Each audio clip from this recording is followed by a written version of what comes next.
¿Sabés todo lo que sos por ser argentino? www.argentina.ar.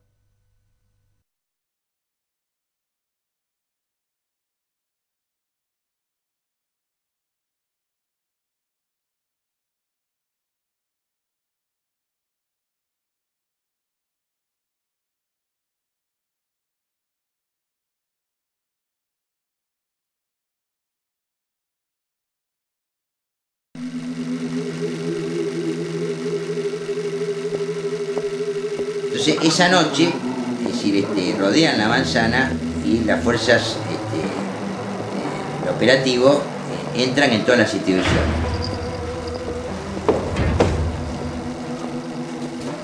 Ninguna de las que entra, estaba vacía, digamos, no había nadie, digamos, es en la asociación de psicología.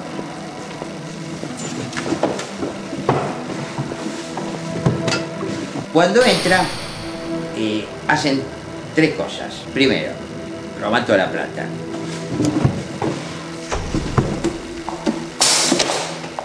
Segundo, deja arriba de uno de los escritorios un diario político.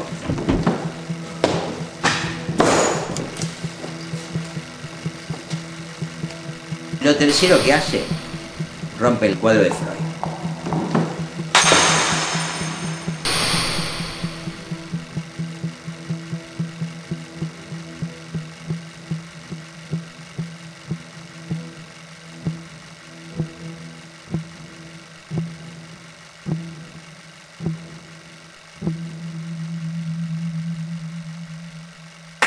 Corten. Bien, acá. No.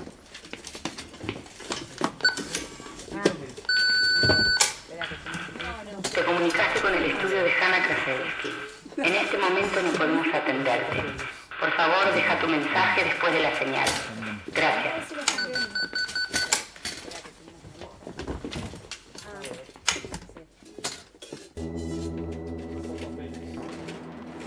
Una fundación hace unos meses me ofreció hacer un documental sobre psicoanálisis y dictadura.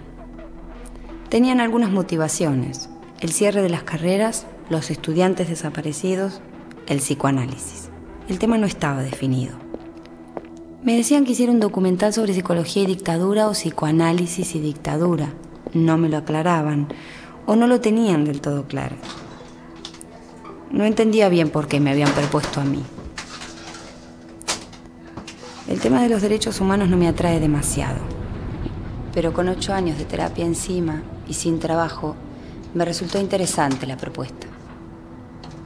Se me ocurrieron algunas ideas: una voz en off en francés, el río como símbolo de los desaparecidos, la reconstrucción del allanamiento a una institución. Una de las tantas motivaciones que tenían quienes me convocaron era la incógnita sobre los estudiantes desaparecidos de psicología. ¿Fueron los psicólogos un blanco de la dictadura? Nunca sentí un compromiso especial con lo social o la militancia. Todo eso me resultaba distante. Revisando algunos papeles me pregunto, ¿qué desapareció con los desaparecidos?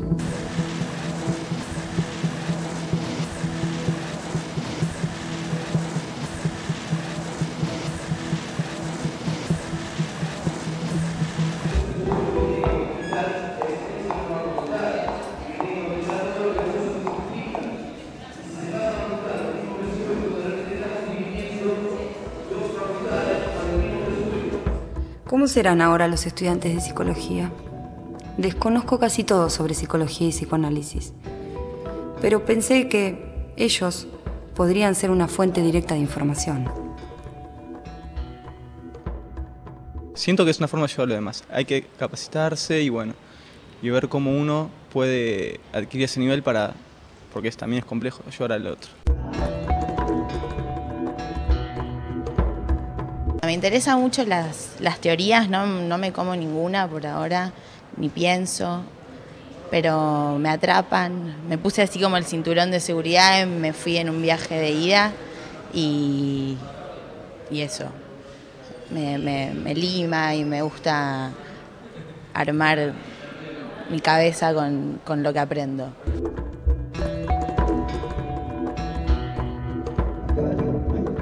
No, o sea, no lo hago por un tema social de ayudar al otro, sino que lo hago por una satisfacción mía que me gusta, o sea, investigar sobre la problemática de la gente o el malestar que hay en la sociedad. O sea, no lo hago por una ayuda al otro, sino por una vocación mía que es lo que me interesa, lo que me gusta. O sea, el deseo es narcisista y lo hago por un amor mío y no por ayudar al otro. Un camino hacia el interior de uno mismo, digamos. Tipo, me parece que es una decisión personal acceder a lo psicológico. O no, digamos. Tipo, hay gente que le hace mejor ir a la iglesia que ir al psicólogo. Y me parece correcto, digamos. Que está bien, cada uno hace lo que quiere. Ahora la psicología está trabajando mucho, o por lo que sé yo, en áreas laborales. Después, no sé, ahora no se me ocurre mucho, pero bueno, en la parte deportiva.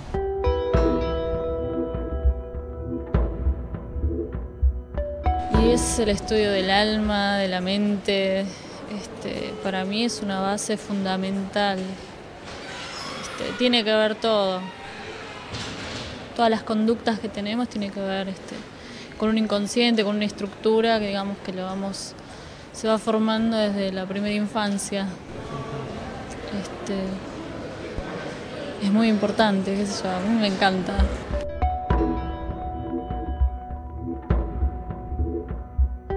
Y no sé si me voy a recibir en un montón de años. Pero nada, mientras tanto voy metiendo un montón de cosas. Trabajo con gente, estudio tarot, intento ampliar las redes.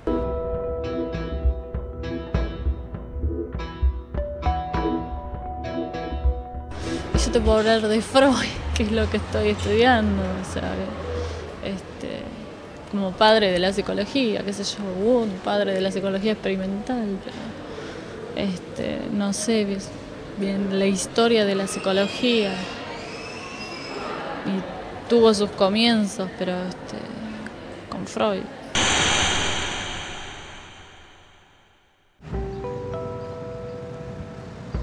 Los jóvenes no eran una guía posible. Debía buscar lo particular del psicoanálisis en otra parte. Uno de los libros que encontré y que historiza sobre el tema se llama Freud en las Pampas. Es de Mariano Ben Plotkin. Intenta dar cuenta de lo específico del psicoanálisis en la Argentina.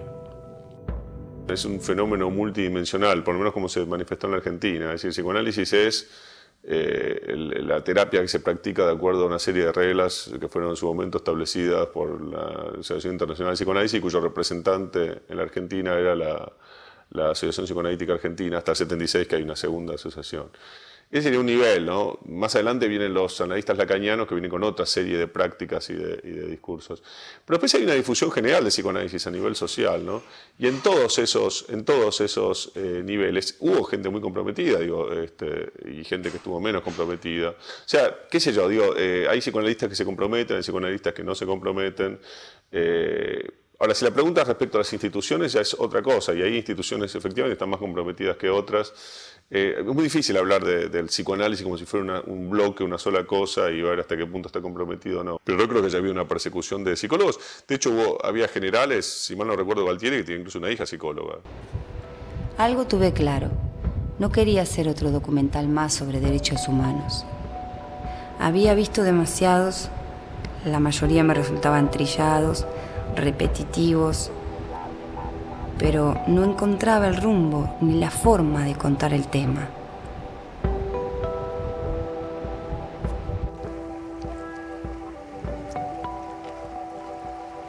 En la biblioteca conocí a un personaje que podría cambiar las cosas. Hicimos una entrevista con Tomás Dassans, un francés que vino a hacer un doctorado a la Argentina. Acá me sorprendió mucho conocer gente que me decía abiertamente que habían hecho una terapia durante 2 años o que estaban justamente en terapia, cosa que yo nunca había escuchado en Francia, ¿no? Claro. Inclusive gente que está haciendo una terapia allá no te lo dice, como que lo guarda para sí misma como si fuese un secreto o una cosa que no se tiene que decir mucho. Claro. O va a ser una confidencia que se va a hacer a un amigo, pero un amigo muy cercano con el resguardo de que el amigo, más que todo, no lo difunda, porque, no sé, es casi como una cosa vergonzosa. Si para los franceses Lacan es una pasión, para los argentinos la pasión es por el psicoanálisis, en todo caso. Algo así como correrse del sistema y ver el carácter transgresor que tiene. El inconsciente es transgresor. La conciencia es el lugar de formación, la formación de compromiso, la que pacta, el psicoanálisis. La lógica del inconsciente rompe con la lógica del sentido común, con las formas del conocimiento tradicional, con las instituciones del rey y de Dios.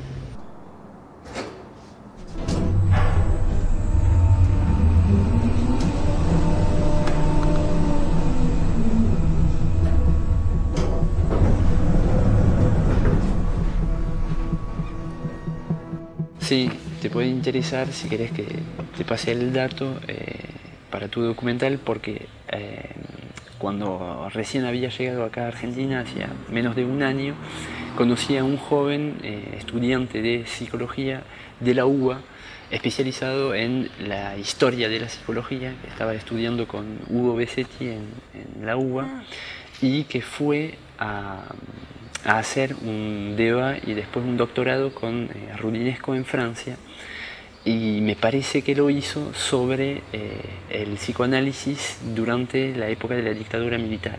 Esto surge de la mirada extranjera, ¿no? Cuando viene, bueno, estuvo aquí una historiadora muy conocida del psicoanálisis, que es Elizabeth Roudinesco, con quien yo había estado, digamos, el año pasado. Y la primera pregunta es esa: ¿qué pasó con el psicoanálisis bajo la dictadura? ¿No? ¿Cómo pudo mantenerse el psicoanálisis bajo condiciones totalitarias? Y una de las condiciones que muestra la historia del psicoanálisis es que pudo desarrollarse siempre bajo estados de derecho.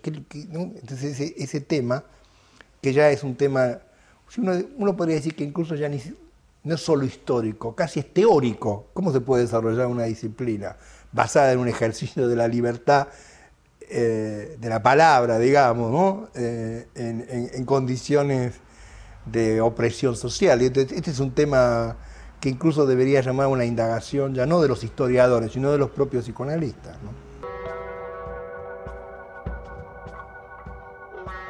Uno podría decir, hay un trabajo, utilizando un poco el término freudiano del trabajo, ¿no? Hay un trabajo de la memoria. Y en el caso del psicoanálisis lo señalaba como más llamativo en la medida en que el psicoanálisis aparece fundándose como una disciplina de la memoria de algún modo, ¿no?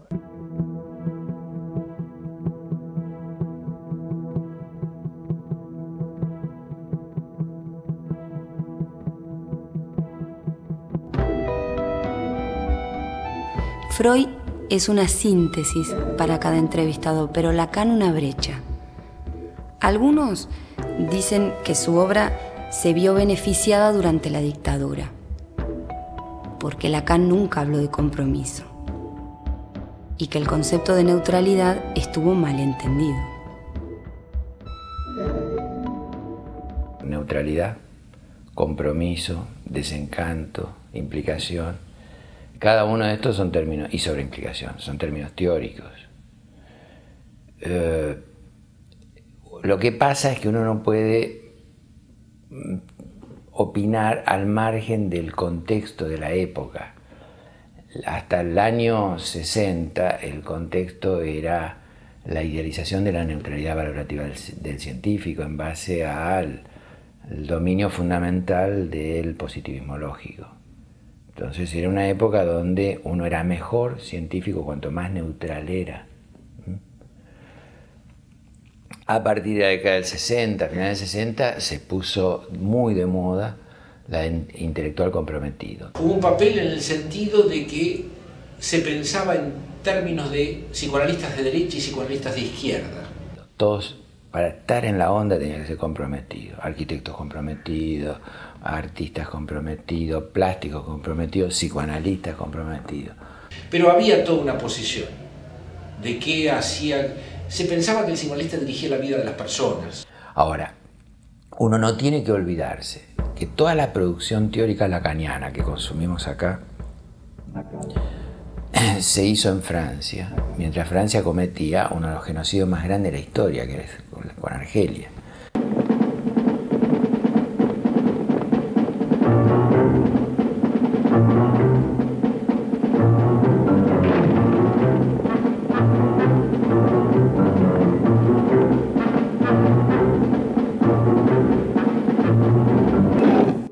Y nadie se puso a pensar cuál era el impacto que ese genocidio tuvo en la producción teórica y en la propia posición de los psicoanalistas, que desde Lacan en adelante que fueron los que hicieron esa teoría. Por eso yo planteo esto de la posibilidad de intromisión, de entrometerse, ¿no?, que deberíamos sostener los psicoanalistas. Evidentemente hay situaciones en donde no está en juego todo el dispositivo del psicoanálisis, pero sí está en juego lo que se llamaría la intervención de un psicoanalista. Cada psicoanalista, uno por uno y caso por caso, tendrá que ver qué es lo que puede hacer. Los entrevistados me dijeron que una cosa es la psicología y otra el psicoanálisis, que una cosa era la disciplina y otra las instituciones, que la salud mental no era todo lo mismo, que no se puede traspolar el término neutralidad, que lo difícil es bla, bla, bla, bla, bla, bla.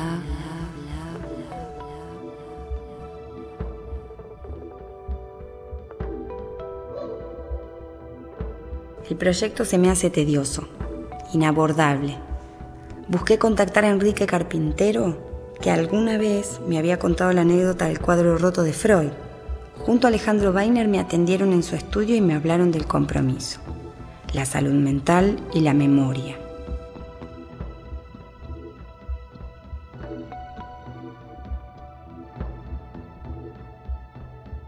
En los 60 y los 70 había un paradigma que era el paradigma de que el mundo podía ser cambiado.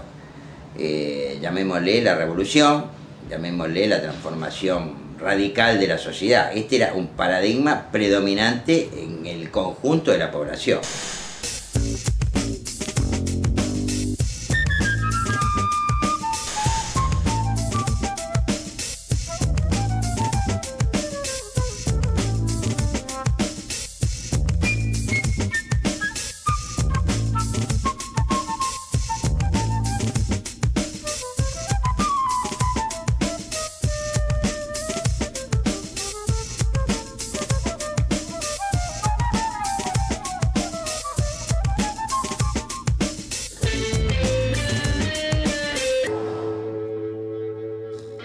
Los paradigmas no implican la totalidad, digamos, ¿no? Es decir, en esa época, digamos, no todo el mundo era hippie, ni toda la juventud estaba en el ditela. En ese momento empieza a haber, por ejemplo, huelgas generales. Y los psicoanalistas nos encontramos desafiados por estas medidas, porque ¿qué hacemos nosotros? Obviamente, como burgueses convencionales, profesionales liberales, nos reprobamos esas y miramos eso como ajeno, y por otro lado, comprometidos con las luchas sociales y demás, nos sentimos incluidos, y eso fue lo que hizo que hubiera una huelga amparo nacional, donde los psicoanalistas, casi te diría un poco ridículo, ¿no?, pero nos incorporamos a esa huelga. Hicimos huelga de consultorios, lo que era un poco bizarro. 30 tipos que no tienen armas, que no tienen nada, si están comprometidos con una cosa tan peligrosa como la revolución, tienen que tener una cautela muy grande. Y si no están comprometidos, tienen que andar diciendo los diarios que están comprometidos con eso, porque es una cosa para perder desmedidamente casi. Eso es más o menos como yo veía la cuestión, ¿no? Tengo que atender. ¿Sí?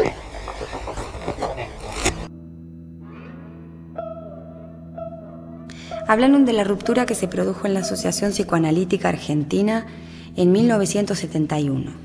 por falta de compromiso de la institución en relación a los diferentes hechos que se producían en el campo social y por el cuestionamiento a la formación elitista del psicoanalista. De esa escisión surgieron dos grupos, Plataforma y Documento. Plataforma y Documento, se plantean una ruptura dentro de la APA en la cual no es pura y exclusivamente política. Esto es un mito que hay. Plataforma es un movimiento internacional que surge en el Congreso de Roma, julio-agosto del 69. Hasta 1970-71, el monopolio del psicoanálisis era la Asociación Psicoanalítica Argentina. Es decir, que la Asociación Psicoanalítica Argentina tenía el monopolio del saber y de la formación de psicoanalistas. Y para entrar en la asociación, que era muy difícil porque era una institución muy elitista, había que ser médico. Los psicólogos no podían entrar a la asociación. En el año 71, nosotros, un grupo de 14 psicoanalistas que estábamos dentro de la asociación, formamos el grupo Plataforma y produjimos la primera ruptura por razones ideológicas, teóricas y políticas con la Asociación Psicoanalítica Internacional que fundó Freud. Emilio Rodríguez, en el momento que filmábamos la noche anterior, que estábamos filmando la renuncia, de golpe dijo: pero ustedes se dan cuenta lo que están haciendo, esto es como quemar la tarjeta del Diners, ¿no? Porque cuando uno estaba en la era muy difícil entrar a la asociación, pero una vez que uno estaba dentro de la asociación psicoanalítica, tenía asegurado un muy buen pasar para siempre. ¿Sabe lo que pasa, Jack? Estar dentro de la Asociación Psicoanalítica Argentina es estar fuera de la historia.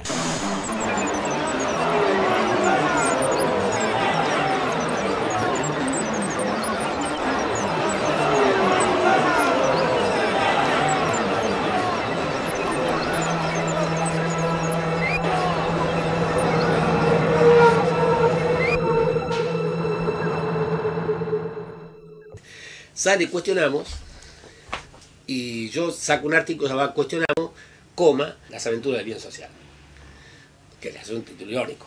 Entonces yo digo que un grupo de psicoanalistas se declaran que estaban dormidos y que fueron despertados por el cordobazo.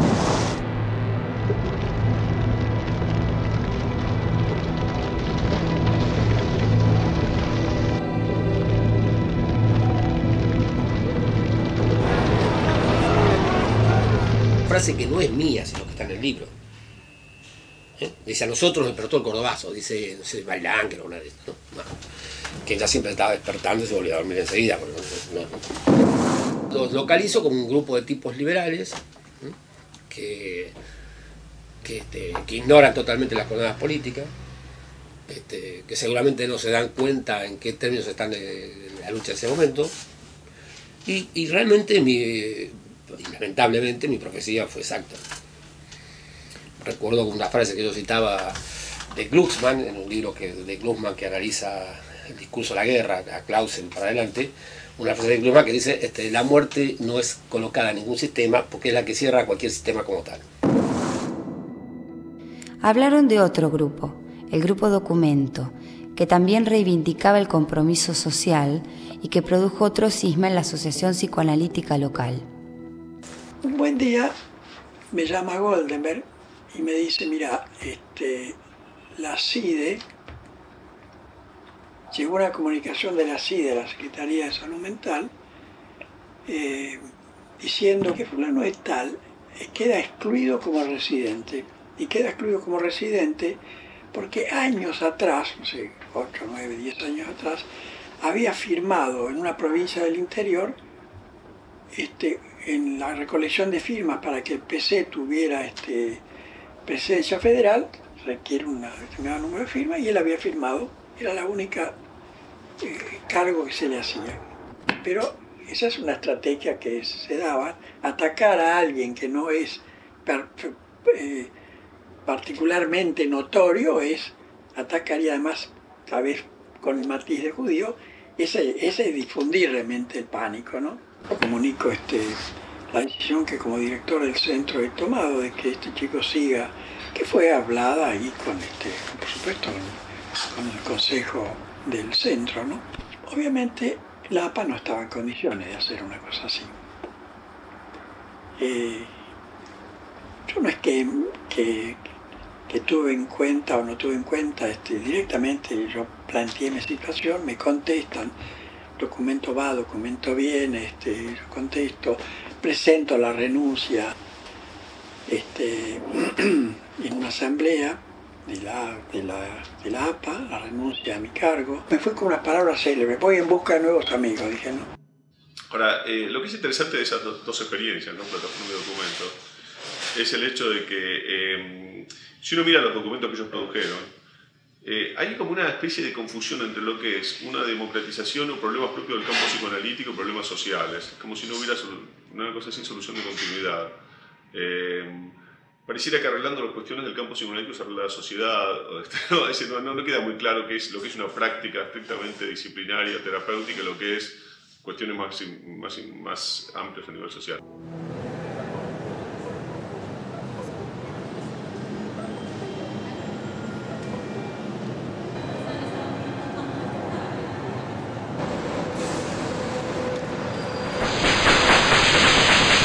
Me reuní con la fundación que me encargó filmar el documental. Les mostré algo de lo que venía trabajando. No se mostraron muy interesados.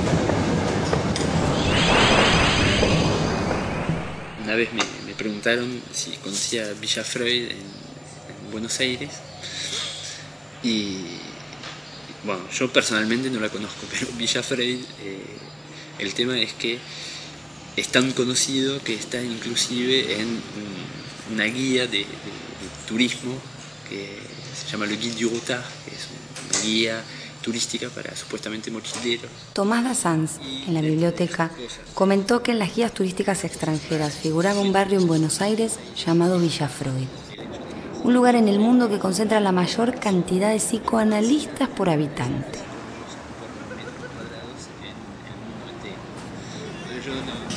Villa Freud creo que es allá en la Plaza Guadalupe, para mí.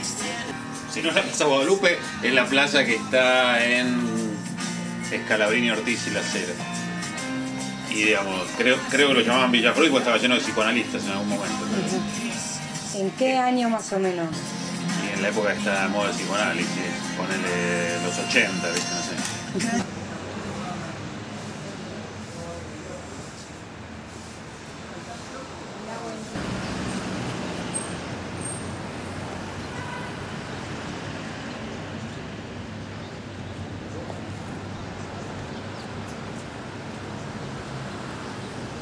No, la verdad que no.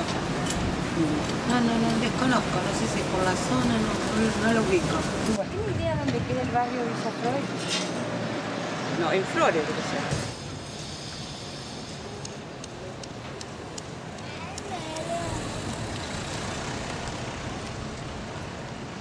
Mira, quería saber si tenías idea dónde queda el barrio Villa Freud. No. ¿Tenés idea dónde queda el barrio Villa Freud? Villa Freud es por la zona de Barrio Norte, en realidad no era un barrio, es una zona dentro de lo que sería Barrio Norte, que después se terminó llamando Villa Freud, por la cantidad de analistas que hay en la zona. Siempre se habló diciendo que sociedad enferma debe ser la Argentina porque en proporción acá había más psicólogos que en cualquier país del mundo. Yo digo al revés, esto produjo una sociedad diferente durante muchos años. Poder analizarse no tiene que ver con la enfermedad. Es un diálogo que en la cultura nunca se da. O habla con la mujer o con los amigos. Son diálogos estereotipados que ya se sabe que nunca va a haber sorpresa. Ya está estereotipado el diálogo, ya está armada toda la frase. Psicoanálisis era una instancia donde un tipo se tiraba en un diván, no veía al otro, hablaba, el otro le contestaba si quería. Era una posibilidad de que se introdujera una palabra rara ahí en el medio. Era un diálogo diferente el psicoanálisis. Los psicoanalistas los citamos siempre a Borges En cambio, Borges decía que el psicoanálisis era un ejercicio de ciencia ficción. Un día salí de una reunión y a la mina que me estaba instruyendo vi que se le llevaban un Falcon. Y mi analista, que ya no era de la APA, era un poco más piola, me dijo, escúcheme, usted nunca militaba, ahora que se están llevando a la gente, ¿va a militar que quiere morirse?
À 18h, le 19 avril 1976, pendant qu'une poignée de professionnels travaillaient dans les cabinets de consultation près d'une maison de famille, un commando armé pénétra avec violence, obligeant tout le monde à se coucher sur le sol. En utilisant des draps et des rideaux, ils attachèrent les mains et les pieds des 15 personnes, patients et professionnels. Ils immobilisèrent aussi la famille qui habitait la maison et leur bandèrent les yeux. Durant 3 heures, ils fouillèrent l'appartement, ils démontèrent les placards et emmenèrent des armes de collection, des habits, des tableaux, des caméras et appareils photo. Dans ce cadre de soumission et de terreur, ils séquestrèrent le docteur Francisco Belagamba, en le traînant dans les cabinets de consultation. Ils volèrent aux patients les montres, l'argent, les clés de voiture et les papiers d'identité. Le docteur Hugo Francisco Belagamba était médecin diplômé de la faculté de médecine de l'Université de Buenos Aires. Il s'était spécialisé en psychanalyse à travers l'Association psychanalytique argentine dont il fut membre. En 1972, il fit partie du groupe professionnel dissident Documento. La nuit où il fut séquestré, sa compagne et quelques amis portèrent plainte dans le commissariat de la zone. Là, un officier affirma de manière provocative que les psychanalystes s'occupent de la pauvreté. Ils présentèrent un habeas corpus au juge national de première instance référé à la criminalité numéro 30, secrétariat numéro 164. Le dossier correspondant à la cause numéro 12323, disparue du commissariat. La Fédération argentine des psychiatres dénonça dans le journal La Prensa sa disparition ainsi que celle de 7 autres professionnels le 10 septembre. Et l'hebdomadaire Le Monde, du 13 mai de la même année, lança un appel en sa faveur au nom des intellectuels français Maud Manoni, Gilles Deleuze et Michel Foucault. Dans les années suivantes, son cas fut rapporté devant l'Organisation des États américains, dans des forums de professionnels internationaux, et devant le juge d'instruction militaire de l'état-major général de l'armée. Francisco Belagamba continue à être porté disparu.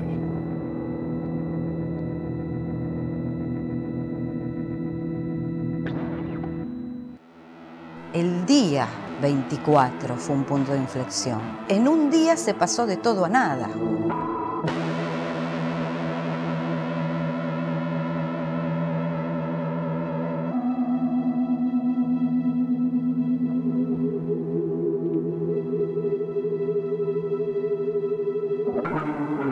Era insólito lo que pasaba en la facultad.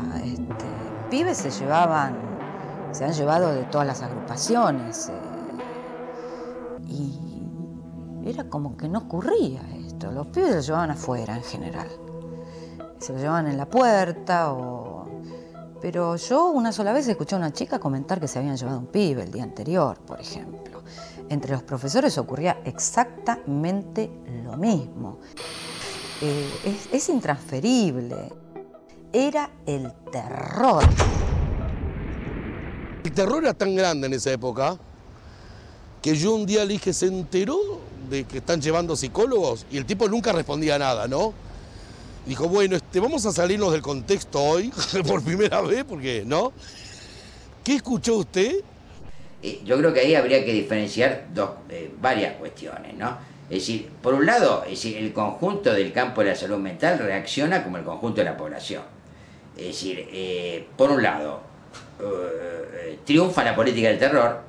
El terror era, digamos, la orden del día en esa época, y donde ahí había varias posiciones.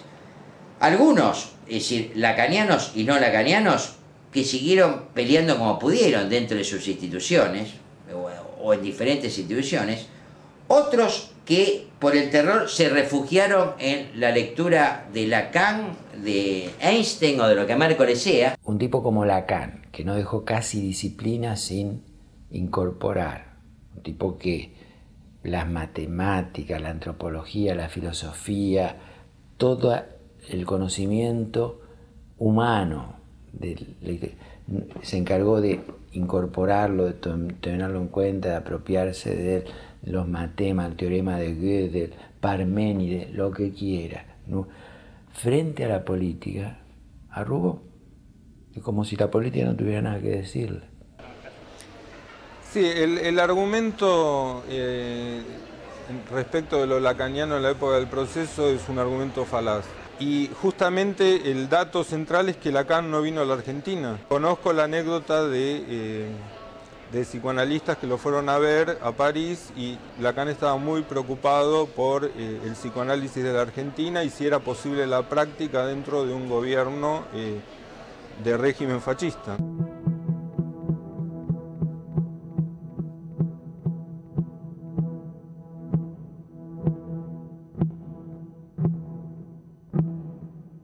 Yo estaba muy atento a lo que decía Lacan, ¿no? Entonces el tipo usó esta palabra que yo no la conocía, me olvidé ahora, me parece, y ella me dijo, quiere decir, soy urgido, ¿no? Y después yo te cabo de que urgido tenía que ver con la presión del exilio sobre los que estaban acá.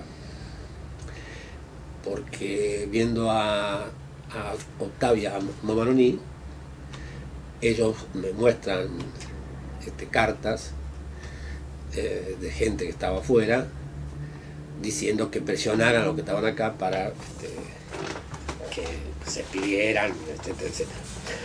Y entonces a mí me preguntó Momaroni por qué nosotros, la Escuela Floriana de Buenos Aires, entonces, por qué nosotros no nos expedíamos, sacábamos una declaración en los diarios contra la dictadura. Yo dije que ningún diario iba a publicar una declaración nuestra y que la única, que en caso de que lo publicase, el único efecto iba a ser nuestra desaparición junto con el resto.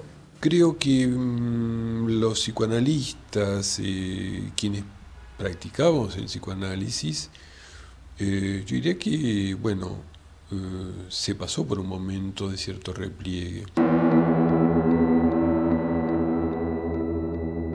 En 1977, quand le gouvernement interdit la pièce de théâtre Telarañas, le dramaturge et acteur Eduardo Pavlovsky décida de se dédier exclusivement à la thérapie groupale.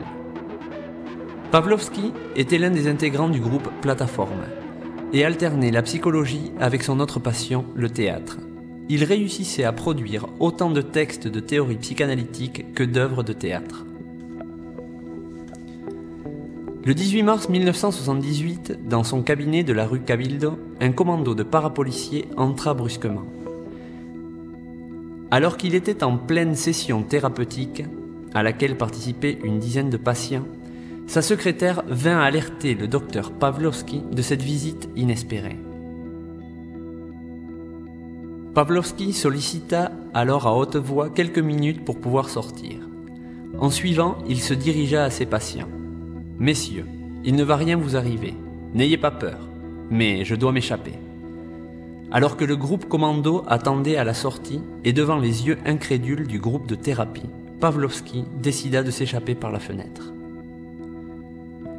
Il réussit à s'enfuir en sautant depuis son cabinet sur les toits voisins, et de là entra dans la clandestinité, pour partir finalement en exil à Rio de Janeiro, au Venezuela et à Madrid.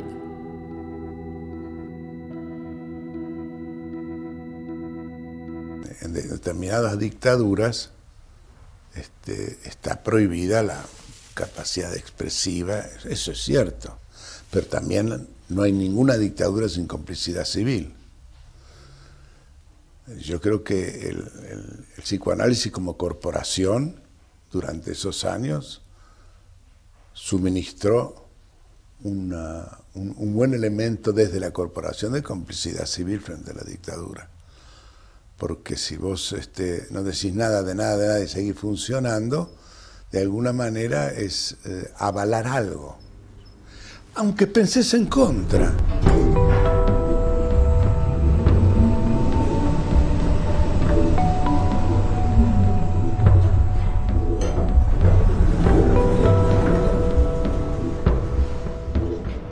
Guillermo Colantoni representa para mí la síntesis del material. Cuenta el procedimiento que callan casi todas las instituciones. Muchos lo condenaron por haber hecho concesiones. Me pregunto de qué concesiones se habla cuando un comando policial te toca el timbre y te pregunta de qué conversabas. Yo en ese momento estaba casado y tenía 2 hijos, o sea, y el riesgo era bastante grande no, era grave. Y las concesiones fue, qué sé yo, no sé, pasa el tiempo y uno a veces... es decir, yo tenía que presentarme una vez por semana en una comisaría todos los viernes. Una vez por mes en el servicio de inteligencia, que estaba acá cerca ahí de la cervecería. Y bueno, cada tanto tenía visitas. Tuve 3 visitas en ese tiempo, de las cuales, bueno, circunstancias X, no sé qué, estoy vivo. Creo que gracias a Dios, porque otra cosa no se puede decir. Esas fueron las concesiones.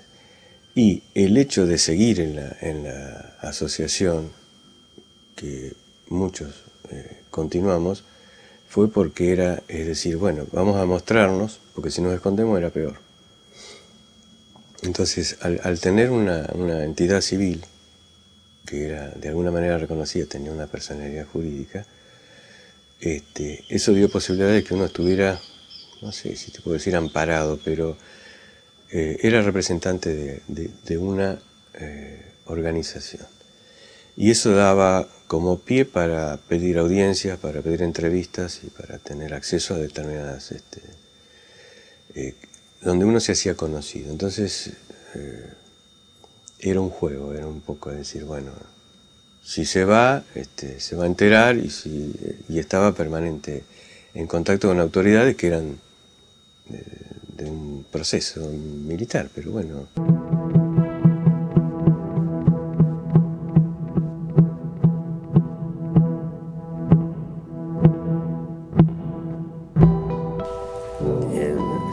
Para nosotros que ya estábamos como madres, caminando a la Plaza de Mayo, fue un golpe cuando llevaron a la presidenta del Colegio de Psicólogos de Buenos Aires. Todos los jueves a la 1 de la tarde se reunían la gente de Derechos Humanos, Defensa, frente a la Embajada Argentina. Iban solamente los franceses porque los exiliados y todo podían mirar de enfrente, pero el problema era que no fueran vistos ahí por la represión y demás. Ahí llegaba cada jueves una muchacha con un atril y su pancarta, y era de la Sociedad de Psicólogos de París, que hacía la protesta pidiendo por los desaparecidos en la Argentina. Après l'avoir suivi pendant 20 jours, un commando militaire séquestra la psychologue Béatrice Perosio dans une école maternelle. Béatrice Perosio avait alors 31 ans et occupait la fonction de présidente de l'Association des psychologues de Buenos Aires et de la Fédération de psychologues de la République argentine. De formation catholique et militante de l'avant-garde communiste, Béatrice Perosio intégra la commission directive de la APBA entre 1974 et 1978. Et dans ce laps de temps, elle parcourut 52 services hospitaliers pour prendre contact directement avec ses collègues et connaître leurs problèmes. Au moment où elle fut séquestrée, elle présidait l'association argentine des psychologues et son enlèvement fut coordonné par le premier corps de l'armée. Le 28 août 1980, 2 ans après la disparition de la docteure Perosio, commence une cause pour privation illégitime de la liberté chez le juge criminel d'instruction numéro 19. Impulsé par le Centre d'études légales et sociales, le CELS, avec l'appui de prestigieux avocats. Contrairement à ce qui se passe d'habitude avec les récits des enlèvements de personnes détenues disparues, le cas put être reconstruit dans sa presque totalité. Ya en ese momento había habido denuncias acá de la cantidad de desapariciones, de desaparecidos, como había desaparecido en ese momento Pancho Belagamba, que me lo habéis mencionado antes. Un miembro de la APA como Valentín Barenblit había estado preso, torturado más de un mes y la APA no se movió. Si comparamos la diferencia entre la APA y lo que fue la Asociación de Psicólogos con todo el movimiento con Beatriz Perosio, u otras organizaciones, tomemos el resto de la sociedad, u otras organizaciones que iniciaron denuncias, habeas corpus, Hay un congreso internacional de psicoanálisis que se realiza en Nueva York en el año 79, ¿no? O sea, plena dictadura. En ese congreso, no sé muy bien a partir de qué, pero probablemente porque ya había una campaña internacional, digamos, de denuncias sobre las violaciones de derechos humanos en Argentina.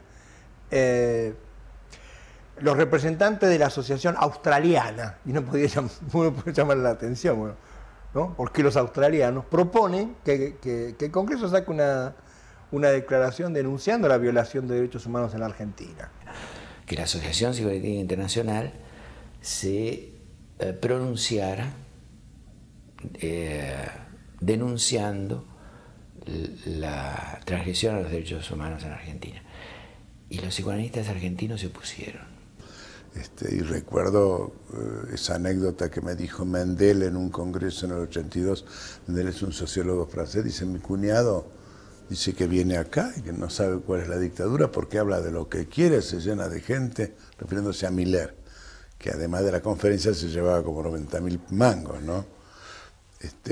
Era un negocio fortuito, nosotros somos un negocio para los franceses. Sí, yo pienso que hay que tener una cabeza de mosquito para decir esas cosas, ¿no? Realmente. ¿Por qué no decís a tal punto ellos respetan su cultura que extienden la francofonía por donde pueden? Se puede decir exactamente al revés. No que vos sos un negocio, sino que ellos extienden la francofonía donde pueden. Y los desarrollos más fuertes de las enseñanzas de Lacan se dieron en los años posteriores, que coincidieron con la dictadura. El psicoanálisis en sí, no digo las carreras de psicología, el psicoanálisis en sí, no fue muy vapuleado, siguió funcionando con todas sus organizaciones e incluso el gran resurgimiento de Lacan hubo en esa época, precisamente porque no se tocaba lo exterior, lo social.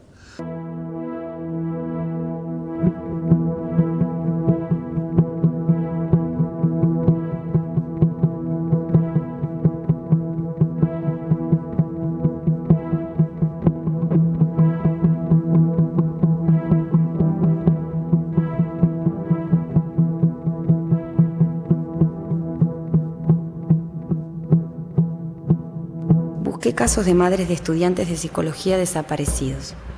Hasta ese momento no había tenido la inquietud personal de asistir a una marcha. Las circunstancias me obligaron a participar de las mismas en busca de testimonio. Pienso que no me hubiera animado a dirigir este documental durante la dictadura. Alguien me mencionó el caso de Laura Conte. Laura Conte representa un caso emblemático. Madre de un desaparecido y psicóloga. Rápidamente formó equipos de asistencia a las víctimas del terrorismo de Estado. Combinó compromiso con práctica concreta.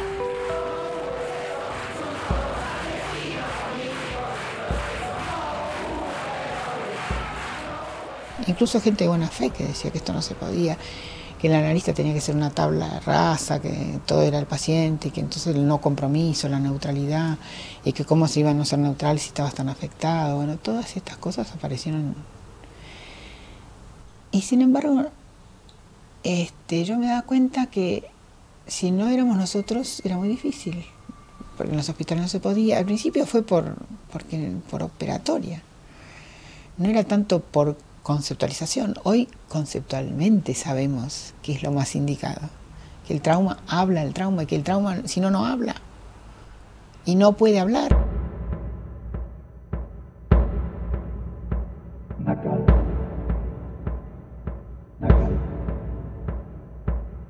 Piensen ustedes que cuando François Dolto, la más importante psicoanalista de niños de Francia, del mundo, tal vez la psicoanalista más importante en Francia después de Lacan, más conocida por lo menos, más popular, vino a la Argentina y le preguntaron qué hacer con los hijos de desaparecidos que habían sido apropiados por los militares.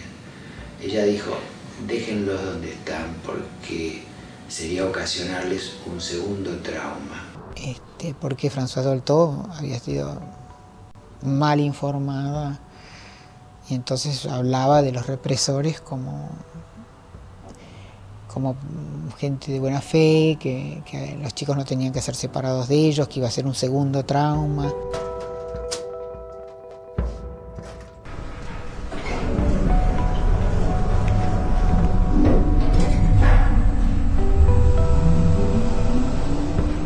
Argentinos todo les entra, pero les entra tan fácil que es como si no les entrara.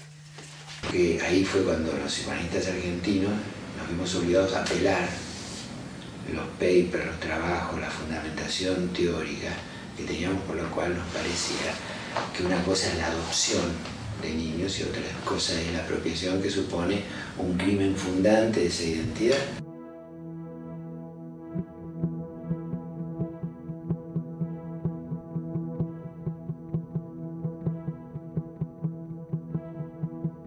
Hasta ahí me parece que los psicoanalistas quedaron profesionalizados, metidos en el campo del psicoanálisis, sin sacar la cabeza afuera, era un otro problema de...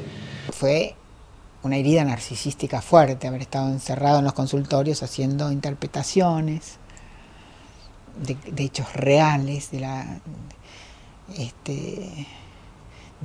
riesgos verídicos que no se podían dejar, ¿no? Cuando había otros que ni siquiera pertenecían al campo de los derechos humanos, que abrieron sus consultorios y tuvieron gente viviendo en su consultorio. Y eso era terapéutico. Me parece que los estragos que la dictadura militar dejaron en la práctica psicoanalítica son tremendas. También, como decía antes, se constituyó en un desafío maravilloso para la producción local, ¿no?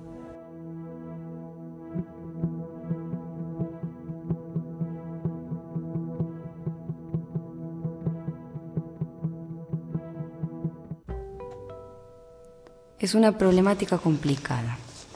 El tema del compromiso excede la disciplina y el campo no hace cuestionamientos públicos. La impresionante cantidad de instituciones existentes tiene discursos cerrados, inaccesibles. Es mucho mejor lo que surge fuera de cámara. No encuentro cómo se puede pensar la actualidad del psicoanálisis en Argentina. Se cuidan, eligen cada palabra que usan como si estuvieran en un quirófano. Tratan de evitar cualquier debate, conviven entre ellos de manera forzada. Es como si el terrorismo de Estado lo hubiera reemplazado la dictadura de mercado.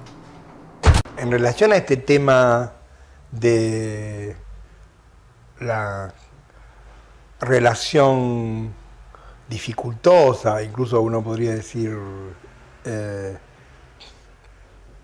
neblinosa, digamos, del psicoanálisis con su propia historia durante la dictadura, digamos, si uno se atiene a este ejemplo, más bien una suerte de coalición defensiva y corporativa que trata de no irritar a ningún poder en la medida en que piensa que de esa forma puede desarrollarse y y ganar espacios y mercados también en el mundo, ¿no? Lo que pasa es que si la lógica es del mercado, no interesa ser maestro ni formar discípulos, porque si yo te formo a vos como discípulo, te formo para que vos pienses y hagas tu camino.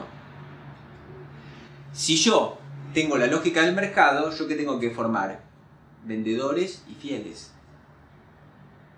Que si rompen conmigo se van a poner el negocio al lado y me van a cagar el negocio.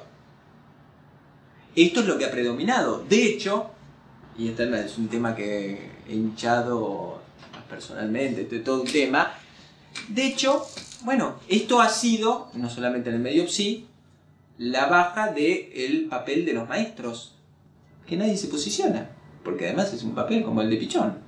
Formás maestro, formás discípulo, haces lo tuyo y te ayuda a que vos tomes tu camino. Esto va en contra absoluto de las leyes de este sistema. Me parece que a la fundación no le interesó mucho el material. Yo hice mi parte y pasé a otra cosa. Pero me quedó la sensación de que querían encontrar vínculos que no existían. No me imagino para qué les puede servir el material.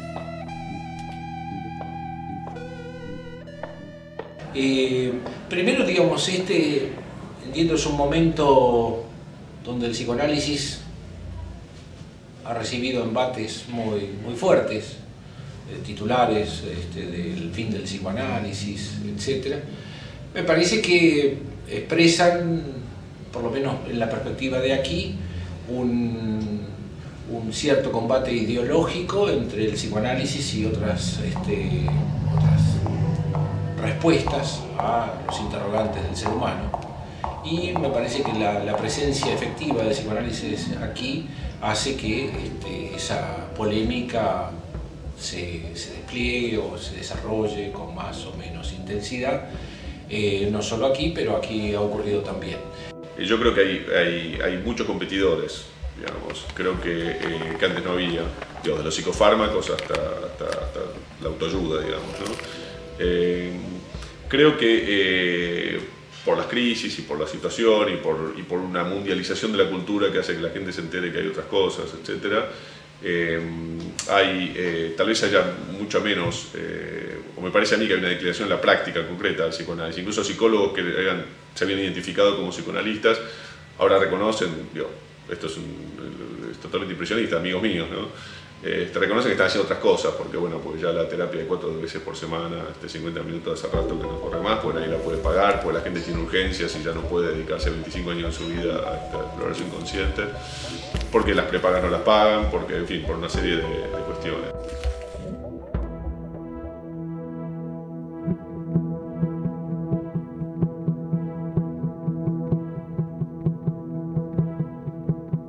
Estamos viviendo en un país donde el 60% de la población vive debajo del nivel de pobreza.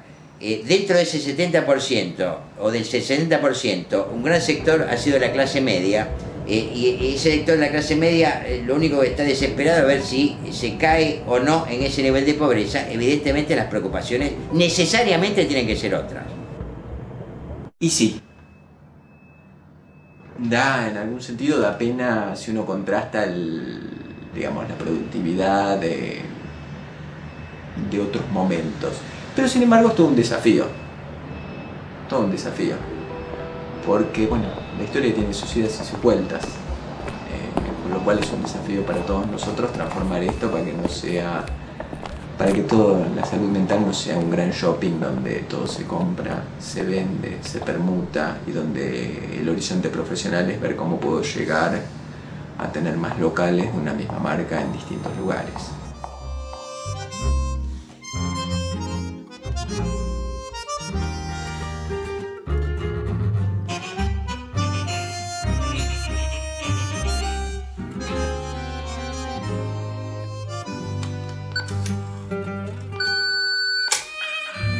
Te comunicaste con el estudio de Hanna Krasevsky. En este momento no podemos atenderte.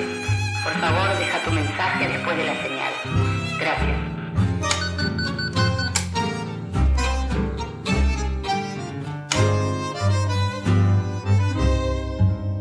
Entre alambiques, junto a experiencias y halló el brebaje del bien y el mal.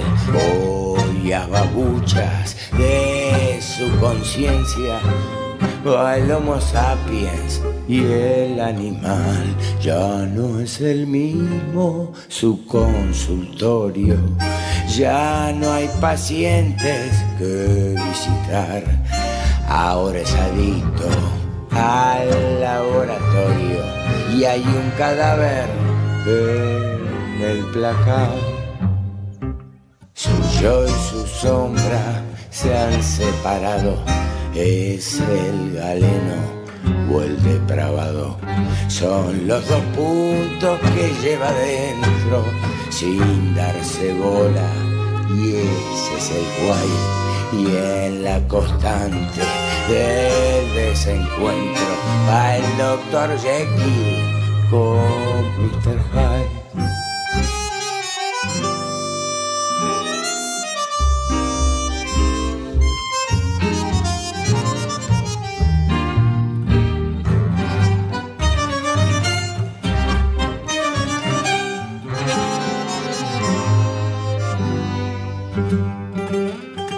Ya no es el mismo su consultorio, ya no hay pacientes que visitar. Ahora es adicto al laboratorio y hay un cadáver en el placar. Su yo y su sombra se han separado. Es el galeno o el depravado. Son los dos puntos que lleva dentro sin darse bola. Y ese es el guay. Y en la constante del desencuentro va el Dr. Jekyll con Mr. Hyde.